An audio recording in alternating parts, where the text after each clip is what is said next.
তারা মুনাফিক হয়েছে এই জন্য, আমলও করেছে কিন্তু মুনাফিক হয়েছে এই জন্য যে তাদের আকীদা সহি ছিল না, আকীদার মধ্যে মুনাফিকই ছিল। আমার বাবার শেষ জীবন পর্যন্ত মুনাফিকদের আকীদার বিপর্যয় ছিল, আকীদার উৎপাত ছিল। সেই ভ্রান্ত আকীদার মোকাবিলায় তিনি তার রক্তই জমিনে দান করেন। কিন্তু আজকে ফুলতলী সাহেবের অনুসারী যারা আছেন, আপনারা শুধু শুধু আকীদার প্রোটেকশন, আকীদার প্রতিরোধ গড়ে তুললে হবে না। আজকের মুনাফিকরা কেবল আকীদা ধ্বংস করতেছে না, আখলাক ধ্বংস করতেছে। এবং এই রাজনীতির আবরণে তারা ইসলামকে হেন কোনো পর্যায়ে নেই যেখানে তারা কুণ্ঠাসা করার অপচেষ্টায় লিপ্ত হচ্ছে। তাদের সেই জঘন্যতম মিথ্যাবাদ, তাদের সেই জঘন্যতম তামসা, তাদের সেই ইখলাস তাকওয়ার খেলাফ কথাবার্তা দ্বারা ইসলাম উপকৃত হচ্ছে না, ক্ষতিগ্রস্ত হচ্ছে। তাই আমার কথার সর্বাগ্রে আমি বাংলাদেশে যারা ইসলামের নামে রাজনীতি করেন, আমি কড়া ভিক্ষা চাইতেছি, অনুরোধ করতেছি। আমি সেদিন একজন ইসলামী আন্দোলনের নেতা, সংসদ সদস্য পদপ্রার্থী আমার কাছে এসেছিলেন। আমি সব কথাই উনাকে বলেছি, কিন্তু শেষ কথাটি আমি বলেছি যে আমার বিনীত অনুরোধ, রাজনীতি করেন কিন্তু ইসলামকে পাশ থেকে রাখেন, ইসলামকে লেপটাবার মতো, ইসলামকে একদম গুলিয়ে ফেলার মতো রাজনীতি থেকে আপনারা বিরত হন। নষ্টামি, বেয়াদবি, এই যে বাংলাদেশে বর্তমানে যে বেয়াদবি সৃষ্টি করা হচ্ছে, সেটাও ইসলাম কখনো সমর্থন করে না। ইসলামী শিক্ষার ক্ষেত্রে তাদের কোনো বক্তব্য নেই। যে শিক্ষার জন্য আমরা লং মার্চ করেছিলাম, একদিনের নোটিশে জেহাদ ঘোষণা করে আমরা মঙ্গল শোভাযাত্রা বন্ধ করেছিলাম।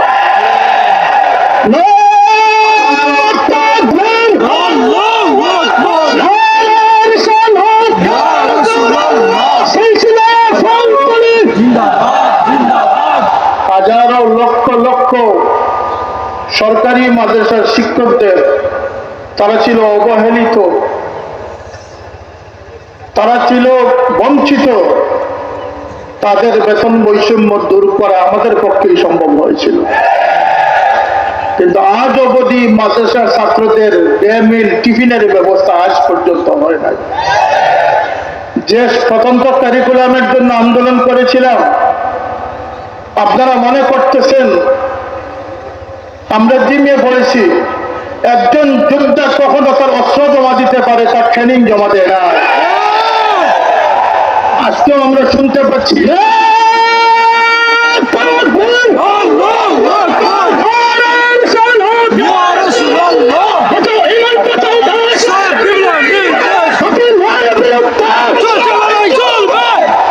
আপনারা দেশ স্বাধীনের পর স্বাধীন করবেন, বৈষম্য বিরোধী আন্দোলন করবেন, সরকার গঠন করবেন, যাকে বাংলাদেশের সেরা সুদকুর বলবেন তাকে আবার নবীদের দরজাও দান করবেন। এটা আপনাদের পক্ষে সম্ভব হইলেও আহলে হকের পক্ষে এটা সম্ভব নয়। এখন আমরা শুনতে পাচ্ছি ক্লাস 9ম-10মের বইয়ে সেই সমকামিতার মতো জঘন্য ইসলাম বিদ্বেষী পাঠ্যপুস্তকের মধ্যে সেই পাঠ্য দিয়ে এখনো ছাত্রদের চরিত্র ধ্বংস করার চেষ্টা করে। রাজনীতি আপনারা করেন, রাজনীতি আপনারা বুঝেন। সরকার অনুগ্রহপূর্বক ইসলামকে পাশ থেকে, রাজনীতি এক জিনিস, ইসলাম এক জিনিস।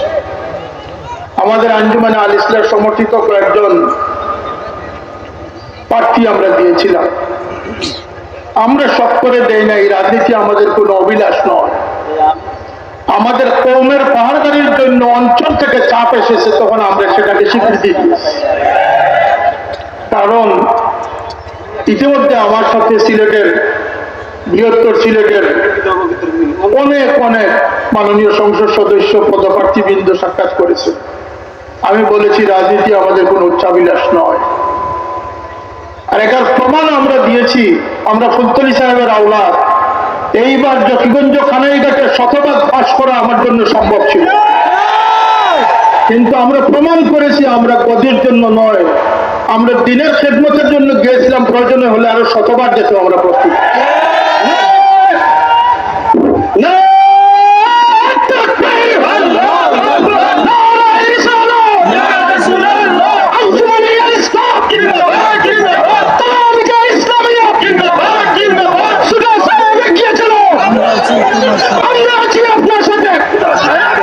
আমি অত্যন্ত সম্মানের সাথে সকল সংসদ সদস্য পদপ্রার্থীদেরকে বলেছি যে আপনারা যে অঞ্চলে ভোট করতেছেন, আপনারা হয়তো পাস করবেন, না হয় ফেল করবেন, আপনারা চলে যাবেন আপনাদের রাজপ্রাসাদে। কিন্তু এখানে আমার সংগঠনের শত শত প্রতিষ্ঠান আছে, মসজিদ আছে, ইমাম আছেন, মুবাল্লিগ আছেন, তালামিজ আছেন, আলিসা আছেন। এই কওমের পাহাড়দারি করতে হবে আমাদেরকে। সুতরাং আমাদের উচ্চাবিলাস নয়, আমরা সেই কওমকে জাগ্রত রাখার জন্য আমি কয়েকজন ক্যান্ডিডেট আমরা সিলেক্ট করেছিলাম। অনিবার্য কারণে সকলেই কয়েকজনকে আমরা আবার বাদও দিয়েছি। আবার কিছু অনুরোধ আসতেছে আমার কাছে যে আমরা নাকি বিভিন্ন দলের প্রতিবন্ধকতা সৃষ্টি করতেছি। আন্তরিকভাবে যদি পরামর্শক্রমে হয় সেটা ভিন্ন কথা, কিন্তু আল্লাহর এই সৈনিকদেরকে হুঙ্কার দিয়ে প্রপাগান্ডা করে মিথ্যাচার করে দমাবার কোনো শক্তি দেশে নাই। কারণ এই দেশ আউলিয়া কেরামের দেশ, এই দেশ ইন্নাল আরদা ইয়ারিসুহা ইবাদিয়াস সালিহুন, এই দেশের কর্তৃত্ব আল্লাহ আপনাদেরকে দেন নাই, দিনদার পরেশগারদের হাতে দিয়েছে। এই দেশের দিনদাররা বেঁচে থাকলে, ইসলাম বেঁচে থাকবে, দিনদারদের দ্বারা দেশ পরিচালিত হবে, এটাই দেশের সবচেয়ে বড় প্রয়োজন। আমাদের কোনো আপত্তি নেই, আপনারা নির্বাচন করেন, বৈষম্যতা দূর করেন। যে বৈষম্যতা আন্দোলনে আমার তালামিজের কর্মীরা মিথ্যা অপবাদ দেওয়া হয় তালামিজের উপরে, আমি ব্যতীত কেউ সেটার প্রতিবাদ করার সাহস নাই। আমার তালামিজ কর্মীরা মাঠে ঘাটে রাস্তায় রাজধানী শহরে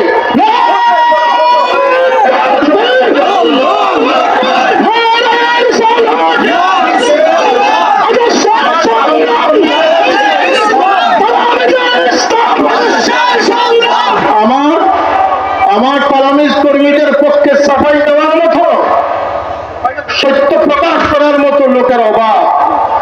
তাদেরকে ট্যাগ লাগিয়ে দেওয়া হয় দূষণ।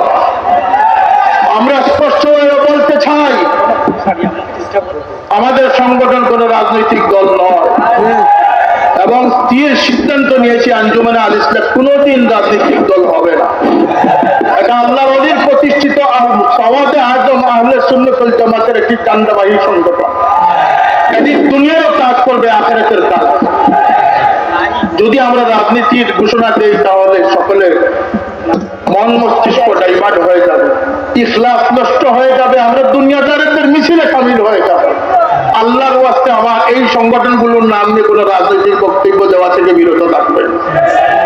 আমি ব্যক্তি স্বতন্ত্র হয়ে দাঁড়াতে পারি, আমার সাহেব খান স্বতন্ত্র হয়ে দাঁড়াতে পারে, মৌলানা বেলাল স্বতন্ত্র হয়ে দাঁড়াতে পারে, মৌলানা সিরাজুল ইসলাম ফারুকী স্বতন্ত্র হয়ে দাঁড়াতে পারে, পারলে তাদের সাথে পাল্লা দিয়ে তাদের মোকাবিলা। আমি শুনেছি অনেক জায়গায় আল ইসলাম তালামিজকে উদ্দেশ্য প্রণোদিত ভাবে অনেক বদনাম দেওয়া হচ্ছে। আল্লাহর কসম, এটি সওয়াদে আজম, এই তালামিজের কর্মীরা সিংহ শার্দুলের ভূমিকা আছে। ইনশাল্লাহ যে তরবিয়তে তারা আদর্শবান হয়েছে, তাদের প্রাণ দিবে, কিন্তু তারা কোনো বাতিলের সাথে আপোষ করবে না।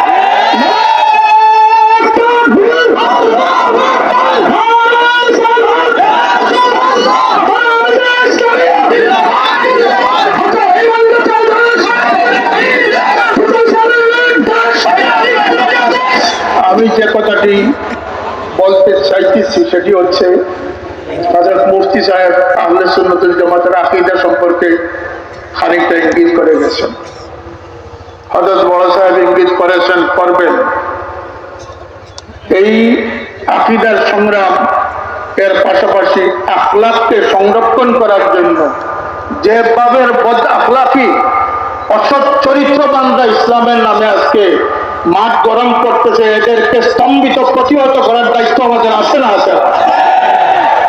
তারা যদি এভাবে ইসলামকে কলুষিত করতে থাকে, একদিন ইসলামের স্বকীয়তা রক্ষা করা সম্ভব হবে না। তাই আপনাদের প্রতি বিনীত অনুরোধ, একদিকে আপনাদের 4টি বিষয়ে আমরা সবসময় গুরুত্ব দিয়ে থাকি। সহি ঈমান আকীদা, সবাই বলুন সহি ঈমান আকীদা। ঈমান যদি সেবা ঈমানদার হন তাহলে আপনার আমল কাজে আসবে না। ঈমান আল আকীদাতু হিয়া শাতরুল ঈমান, বিভিন্ন সংজ্ঞায়িত করা হয়েছে। কখনো বলা হয়েছে যে ঈমানের ছাদ, কখনো বলা হয়েছে ঈমানের বাউন্ডারি।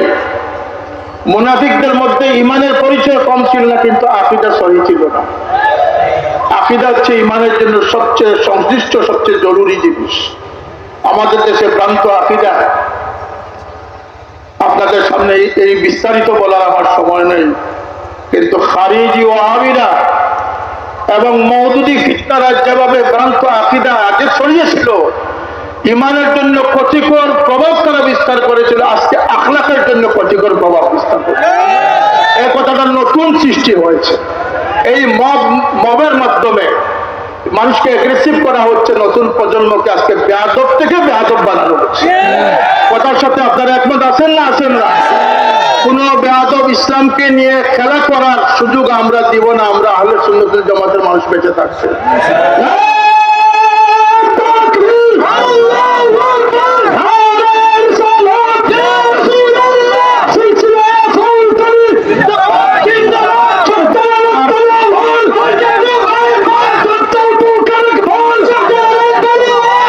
সহি ঈমান আকীদা, আমলে সালেহ, আমলে সালেহ। বিশেষ করে সবাই জুমার দিন রাতের মধ্যে সূরা কাহফ পড়বেন। হযরত সাহেবুল্লাহ শেষ জীবন পর্যন্ত তিনি সূরা কাহফ তিলাওয়াত করতেন। যে সূরা কাহফ তিলাওয়াত করবে, এই এক জুমাতে তিলাওয়াত করবে, আরেক জুমা পর্যন্ত আল্লাহ পাক তাকে একটা প্রোটেক্টিভ নূর দান করে দিবেন।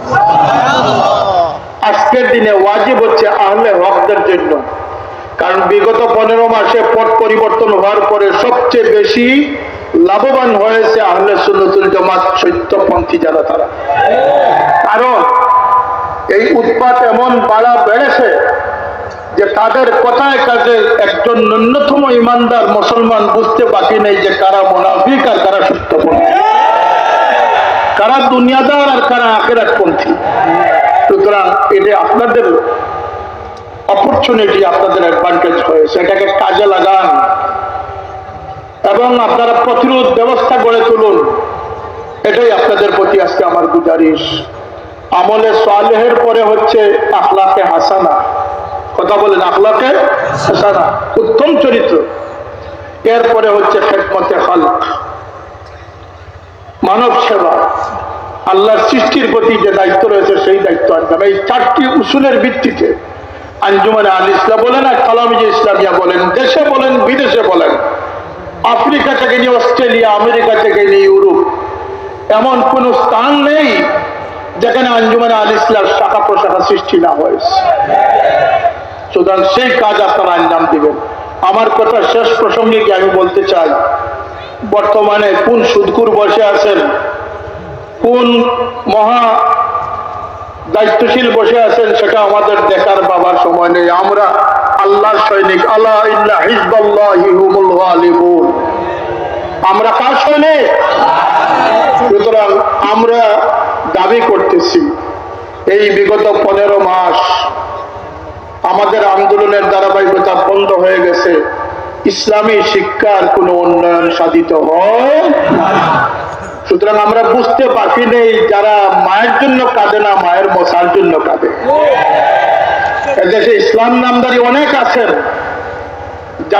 যারা বেহেশতের সার্টিফিকেট বিতরণ করতেছেন হিন্দু, এবং সবচেয়ে বড় কথা হচ্ছে হিন্দুদের কাছে বেহেশতের সার্টিফিকেট বিতরণ।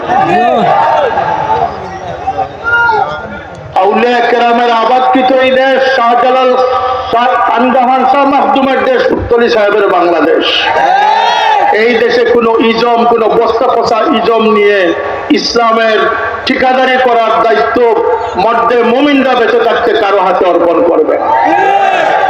এটি সতর্ক থাকতে হবে, সাবধান থাকতে হবে।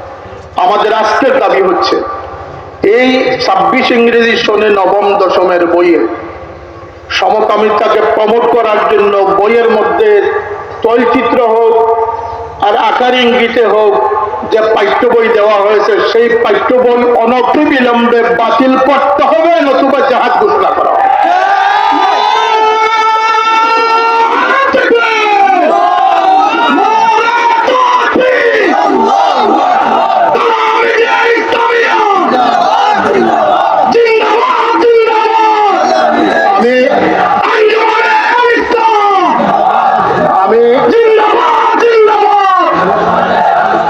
যেহেতু দেশে ইলেকশন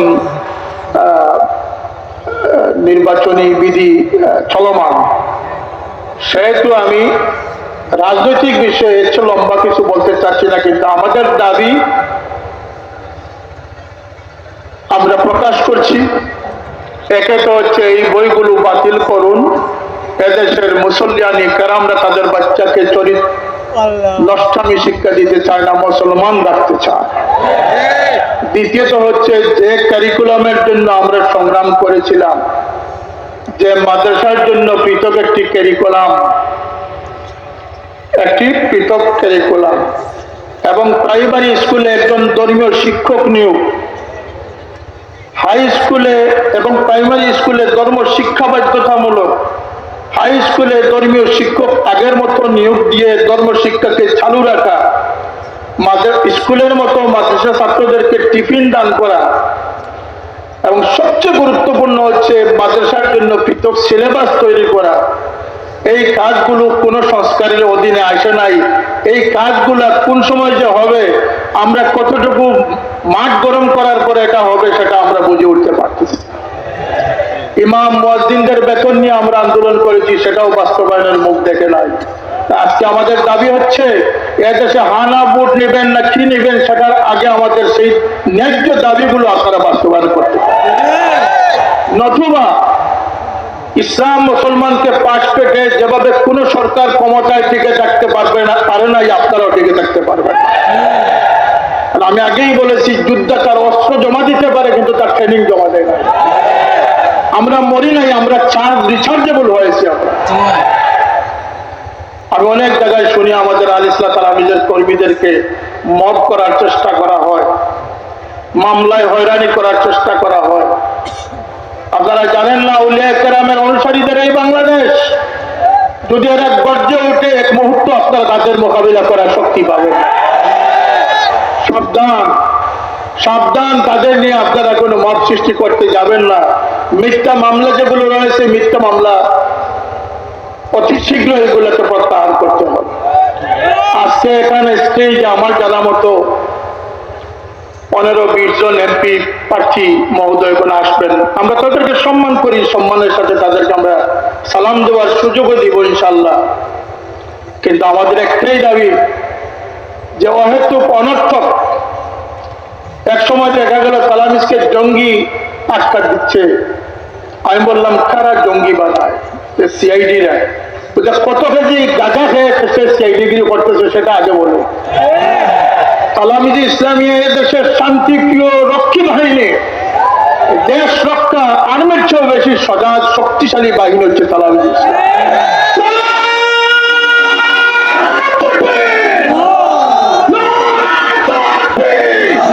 তালামিজ ইসলামিয়া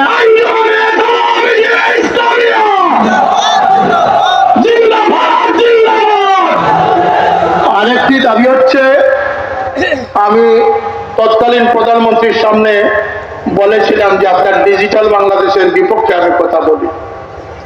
কেন? ডিজিটালের অর্থ এটা নয় গ্রামগঞ্জের বাচ্চাদেরকে চরিত্র নষ্ট করার জন্য নেট পৌঁছাইয়া দেওয়া। সেই নেট আজও আছে।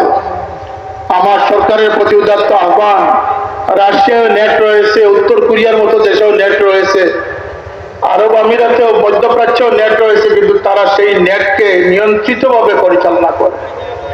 বাংলাদেশের মতো এত অবাধ বেহায়াপনা, এত অবাধভাবে নেটের ব্যবস্থা রাখা এটা বাংলাদেশের মুসলমান দেশ হিসাবে নেহায়ত আমাদের দুর্ভাগ্য ছাড়া আর কিছু নয়। এই দেশের নেট ব্যবস্থার উপরে একটা সেন্সর আরোপ করা, একটা নিয়ন্ত্রিত ব্যবস্থা আরোপ করার দাবি আজকে এই লক্ষ মানুষের পক্ষ থেকে আমরা উত্থাপন করছি। আমি আর কথা দীর্ঘায়িত করছি না। সাহেবুল্লাহ রহমতুল্লাহ ইসালে সব খতম হয়েছে, 10,000-এর অধিক খতম হয়েছে আলহামদুলিল্লাহ। আরো বিভিন্ন প্রকার খতম হয়েছে, এগুলো তার ইসালে সব। আজকে যে আল্লাহ স্মরণে এখানে উপস্থিত হয়েছেন বসেছেন, এটাও তার ইসালে সব। কিন্তু আমি যেটা দেখহীন কোনটা বলতে চাই, আমার বাবার খবর থেকে হয়তো আমার আওয়াজ শুনতে পারতেছে, সেটি হচ্ছে এখান থেকে আজকে শপথ নিয়ে বাড়ি ফিরেন যে আগে ছিল আকীদার বিরুদ্ধে লড়াই, এখন চরিত্রের বিরুদ্ধে আমাদেরকে রুখে দাঁড়াতে হবে। আমি সব জায়গায় প্রতিটি গ্রামে গ্রামে আহলে সুন্নতের দুর্গ গঠন করার উদাত্ত আহ্বান জানাচ্ছি। তালামি ইসলামিয়ার সেই ছাত্র ভাইদেরকে আপনারা সহযোগিতা করার উদাত্ত আহ্বান জানাচ্ছি এবং যেটুকু আমার মনে এসেছে আমি সেই দাবিগুলো উত্থাপন করতেছি। আমি আশা করি এই দাবিগুলোর প্রতি সরকার আন্তরিক হবেন, অথবা নির্বাচিত সরকার যিনি আসবেন তারা আন্তরিক থাকবেন। আমি জানি না, আমাকে গতকাল বলা হয়েছে বর্তমান একটি বৃহৎ দল বাংলাদেশ জাতীয়তাবাদী দল বিএনপির